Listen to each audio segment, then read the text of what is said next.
काय त्रास होते तुम्हाला? छातीत धडधड होते. छातीत धडधड होते. कधीपासून? झाले 2 दिवस.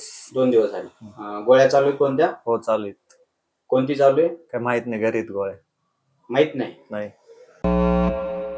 पहा, फक्त तुम्हाला काय त्रास होतोय हे सांगणं महत्त्वाचं नाहीये, त्यासोबत तुम्हाला कोणत्या गोळ्या चालू आहेत, किती दिवस आहेत, कोणत्या आहेत, जे जुने रिपोर्ट्स आहेत ते पण क्लिनिकला येताना सोबत आणणं महत्त्वाचं आहे. तसेच जी तुमची हिस्ट्री आहे ती पण सांगणं खूप महत्त्वाचं आहे. काही डिसीजमध्ये आपण काही इंजेक्शन किंवा गोळ्या देऊ शकत नाही.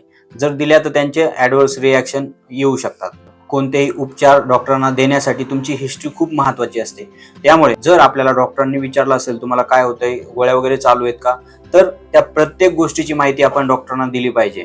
जर आपण हिस्ट्री लपवली किंवा आपल्याला हिस्ट्री सांगता आली नाही तर त्याचे विपरीत परिणाम होऊ शकतात आणि तुमचा आजार कमी होण्याऐवजी जास्त पण वाढू शकतो. एक गोष्ट कायम लक्षात ठेवा, हिस्ट्री ही उपचाराची पहिली पायरी आहे.